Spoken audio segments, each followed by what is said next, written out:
Greetings folks, and I hope your seachers are many wherever you are in collecting land, and welcome back to the channel for another episode of Grail or Fail. For the uninitiated amongst you, Grail or Fail is where we revisit a 6-scale action figure, quarter-scale action figure, statue or similar item that's widely considered to be a classic and find out if it's still worthy of that Grail status today. So, stepping out in front of the jury today, it is none other than Prime One Studios and Blitzways quarter-scale take on Timothy Chalamet as Paul Atreides from Denis Villeneuve's first installment of his Dune trilogy. Now, I believe this particular statue was released back in 2023. The movie itself came out in 2021.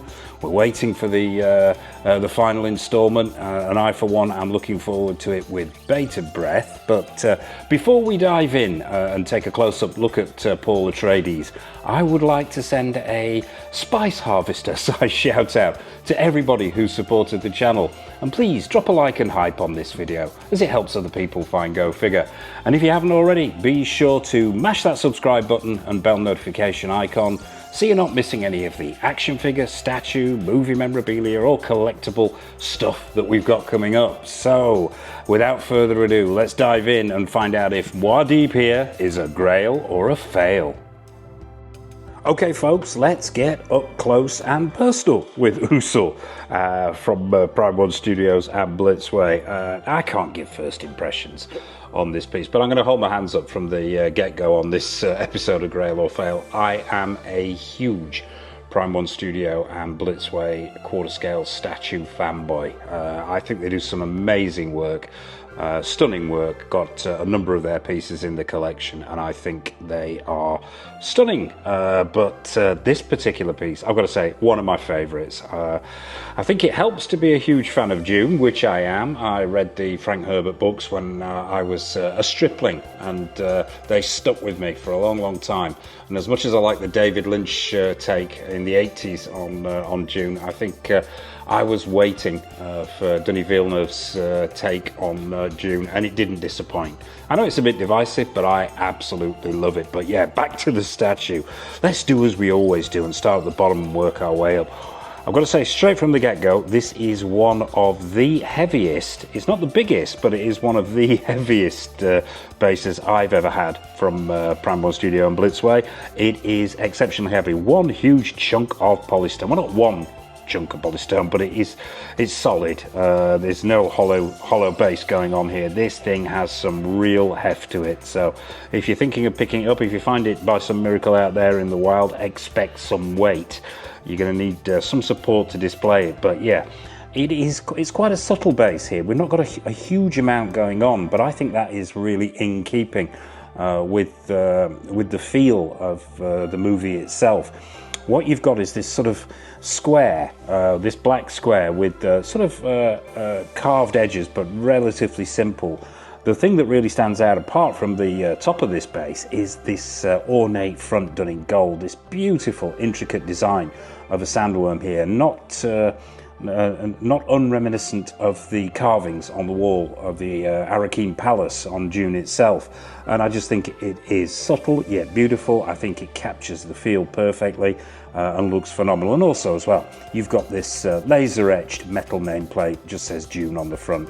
And I will try and use one hand to move this thing around, but trust me, weighs an absolute ton. And really that's about all the detail you get, apart from, and I hope the camera's picking this up, it's the attention to detail here and the subtlety. You've got this crack on the left-hand side of the base itself, which is nicely sculpted in there, where this sort of outcrop of rock that Paul's got 1 foot on is bursting through the base itself. And I just think that looks, it's just that little touch there, that little finesse that really sets this piece apart. But let's take a look at the top of the base itself. Now, relatively simple in design here. I'll try and drag this guy forward a little bit. What you've got once again in polystone is the sand dunes of Arrakis themselves, and as I mentioned before, this outcrop of rock. Now, I have seen a lot of rock in my time. I've seen it done in plastic, I've seen it done in resin, I've seen it done in polystone, but this is some of the nicest I have ever seen. You'll be mistaken for thinking that these were actually two rocks that had just been placed on here. Really nicely done. The sculpt, the paint applications, really nice. Multiplicity of colours going on in here. You've got a sort of sand colour, oranges, browns, blacks, hints of grey, and I think it just works really, really well. Chef's kiss there to Prime One and Blitzway on the rocks. The sand itself is equally as good. You've got these ripples in the sand, the paint applications where they are lighter on these ridges, these waveforms in the sand itself, darker in the crevices, just looks beautiful. Textures are great, paint applications are great, and I like, as I said before, there's an air of class about this. There's an air of class about most Prime One Studios and Blitzways work, and I think it just works here wonderfully. But on to the figure itself. Now, we are talking multimedia here, and there's an awful lot to go at. When some companies say multimedia, they can mean a multitude of things. This one really has got everything going on in it. We'll start with the actual base figure itself, and that being the Fremen still suit. Now that, as far as I can tell, is all pretty much polystone. But once again, you'd been mistaken for thinking that this was material. The sculpt and the paint applications are that good. From a distance, it looks like the material that makes up the Fremen suit in the film. It's got that sheen to it, that cross weave in the sculpt as well. The gaps in the knees are weathered. If I can drag this around a little bit further, we can get to see it from the side here. You can see those highlighted areas, those sort of areas within the still suit which capture the moisture. Really well done. That texturing is continued down on these boots here with these flaps that hang over the creases. Really, really well sculpted. And like I say, from a distance, I've had many people who've seen the collection who have been convinced that this is actually material, but take my word for it, it isn't. Moving up, the still suit itself. Now, as I mentioned before, pretty much polystone. The underneath here, these ribs where the legs meet the crotch area, polystone. This sort of codpiece area, polystone as well.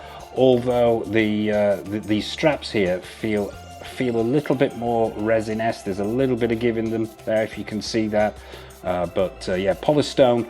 All in the upper body as well, and that Fremen still suit I still think has been captured beautifully here, and it's the weathering as well. Very subtle on this particular piece. It's not overdone, but it didn't need to be overdone, and I think they've got it just right. Now, what else do you get? And it is a complex one, this one, as collectors of 1/6 scale figures will know, with the in-art 1/6 scale take on this. A lot of complexity going on here, so a lot to cover. But the backpack itself, now that is where we start to encounter our first material. This is done in a sort of nylon canvas material, this strapping area here. The buckles are done in metal, not plastic, which is great to see. The belt itself here, now I believe that is actually part of the Fremen attire, because what you've got underneath there, the light's picking this up there, the camera's catching this, is you've got the House Atreides knife. Now that is removable, you can take that out, it's done in plastic, but the sheath for the knife is done in material, as is the belt, and the buckle is done in metal, cold to the touch there. Really nicely done. More material, and he moved a little bit there, let's just bring him back round. More material. The cape that fits over the still suit itself, which he wears pretty much throughout his time on Arrakis. Now, you can take this off. You don't have to display it with this cape on. I prefer this look. You can have him just plain still suit, but I think this works better with this on. I just think it's a more iconic look. But this is actually made out of material, and it is a wonderful material. It really does capture the screen accuracy there, and it's not dissimilar to the material that in-art used in their 1/6 scale figure. It's just a bit thicker. This, it feels a little bit sturdier. It's doubled up. It's ragged around the edges there, if you can catch that, where it's been torn and ripped. There are loose threads hanging down on here. Now that is intentional. That isn't poor tailoring in the soft goods department by Prime One and Blitzway. That is intentional to capture that rough and rugged look, but it just works. It's got ever such a slight purple hue to it. If the light's falling well on this, and you may be able to see that, just a subtle hint of purple going on in there underneath that grey. The cape itself is actually wired. And this, there's no micro wires here. This is one hell of a sturdy wire. This is going to hold and remain smooth. I think you find, well, at least I've found anyway, with the cheaper wire, the thinner wire, it gets waves in it. It doesn't hold or support, but this thing has some heft to it, this wire, and it isn't going to shift. Not as thick as a coat hanger, but it's still very, very solid indeed. The still salt underneath, let's just zip him round again if I can do this with one hand. You can see those arms there, the detailing in the arms, and once again you will be forgiven for thinking that was material. The ribbing in there, the shoulder pads nicely weathered, once again all polished on this arm, and you've even got the hidden Atreides blade on the arm there as well, done in that nice silver. The gloves, really, really well done. Once again, you could be forgiven for thinking this is material, and that's down to the sculpt and the paint applications, giving that sort of beautiful material leather-like quality to them. I've got him holding the mask here. Now, the mask itself is done in material. I think you've got probably a plastic underneath here, which has been covered with material. Then the grill itself on the front of the mask is done in plastic, but it's weathered, that grey colour. It's got a Velcro fastening on it, and the material is a sort of nylon stroke canvas again. Now, you can actually display them with this on if you want to. I tend not to do that. I like to see the head sculpt, but it's an option there if you're ever wanting to swap out the look on this particular statue, and it does look very, very effective. I might even swap it out for the showcase at the end there. But in the other hand, now let's turn him round, and this is no mean feat with one hand. Trust me, I shall have to put some elbow grease into this one. But in the other hand, he is holding the Fremen Kreis knife. Now, I've got to say, I think once again a beautiful bit of sculpting and paint application here. The blade itself, it's got a lovely ivory feel to it, that yellow brown look to it. The paint application gradiates down towards the hilt.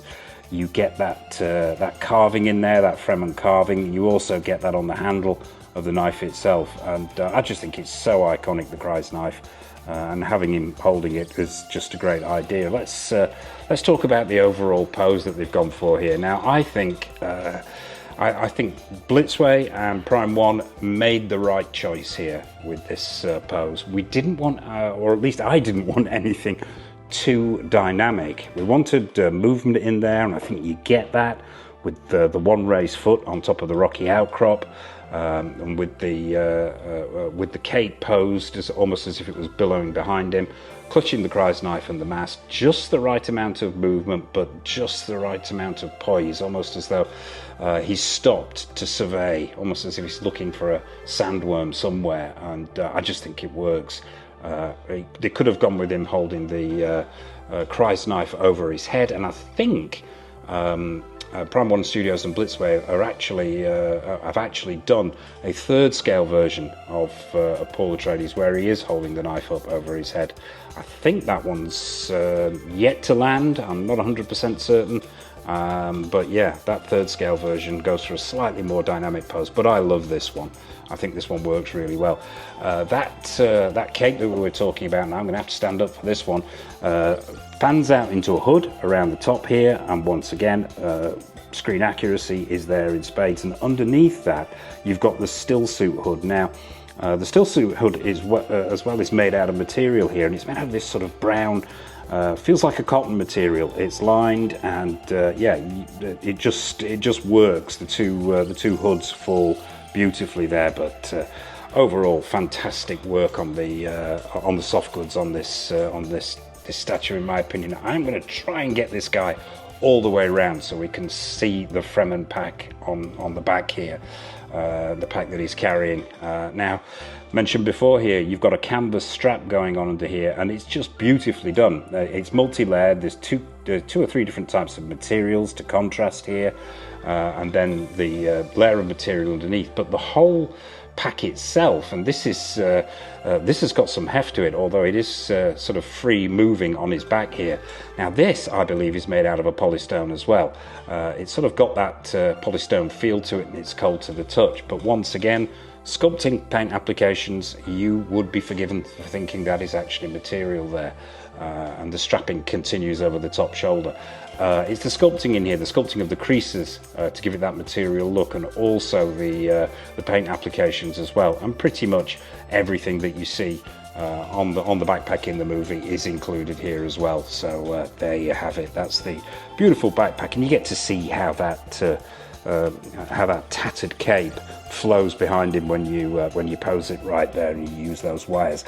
Let's zip him back round and take a look at the all-important head sculpt here. This is the cherry on the cake. Now, where to begin with this head sculpt? I think this is absolutely stunning. I would put this up there with their take on Ellen Ripley in quarter scale for the quality here. I think it is absolutely stunning. Unmistakably Timothy Chalamet, unmistakably Paul Atreides. The hair itself, now, rather than go polystone, which would have been a bit of an issue, I suspect, here, had we had this in polystone, because those fine sculpted pieces in the hair would have either had to be removed, which would have taken away from the realism, or if you had included them, they would have literally snapped off in a matter of minutes in transit, because there are flyaway pieces here. So what they've chosen to do is a mixture of a hard and a soft plastic, and I think it just works. The individual strands are picked out there, the colour is right. Loving those tiny little bits that sort of fly off at an angle here. As you can see, you've got one random strand on the top of his head here, which is just standing up on its own. Overall, I think great choice of materials and great execution here. From any angle, that hair looks absolutely excellent. But the face itself, sculpt, is it 100%? Now, I think this is a bit subjective. I'm a bit biased, as I mentioned at the top there. So, yeah, I think it is a brilliant sculpt, but is it 100%? I think it's 99.9%. I think, and we're not going to argue the toss over the other 0.01%. I think it's brilliant. Skin tones, skin textures, excellent. Even down to the blemishes, if you can see there on his cheek, if the light's catching that. The blemishes on the forehead there, the skin tone isn't perfect and uniform. We've got blemishes around the left-hand side of the face as well. There's a reddening to the edges of the nose to give it that natural look. There's a vaguest hint of 5 o'clock shadow on his chin there, but you really have to be looking for it. I think overall, yeah, fantastic skin tones and textures. The eyes, super glassy, the right shade of brown, and overall just phenomenal, absolutely phenomenal. Even a few years down the line, I still think, as I say, this is some of Prime 1 and Blitzway's best works. So there you have it, folks. That is Paul Atreides, but we need to go in for a final verdict and find out if this guy is a Grail or a fail. Okay, folks, so it's verdict time on Prime 1 Studio and Blitzway's take on Paul Atreides. Let's get the bad stuff out of the way first. Let's get the negatives out of the way. There aren't any, in my humble opinion. There are none. Nothing that I can come across at all with this particular piece. But then again, I'm probably a little bit biased. But yeah, the good stuff. The bass. We've talked about the bass. I think it's phenomenal. Maybe a downside is it's ridiculously heavy, but that's just me. The bass itself is absolutely stunning. Sculpt, paint application, choice as well of diorama is just enough to ground the statue itself, but doesn't overpower it. It places it and it looks beautiful. Love this gold etching on the front here. The paint applications and sculpting on the rocks, everything just works. The figure itself, I don't think I have ever seen polystone sculpted so well to look like material. That Fremen suit is amazing. The use of mixed media here is faultless, from the materials that they've used, from the canvas, the nylon, the cotton type materials in the cape, all absolutely on point. The accessories, well, I call them accessories, but the backpack itself, sculpting, paint applications, great, as is the mask, as is that Cry's knife. The head sculpt. Is it 100%? Now, I have debated this with myself for many an hour, and I've come to the conclusion that I really don't care. I think it is brilliant. I think it is a stunning head sculpt, and I think it just works beautifully. So I guess you know where this is going, folks. Yeah, hands down, feet down, everything down. This is a Grail for me. And yes, I am a fanboy of the two companies, but I think it is absolutely 100% nailed on Grail. But what are your thoughts on this particular piece? Are you a fan of Dune? Are you a fan of Denis Villeneuve? Are you a fan of Timothy Chalamet? Let me know in the comment section below. Am I getting this completely wrong? Have I missed the point? Is this not a Grail at all? I will be really, really interested to hear your take on this piece.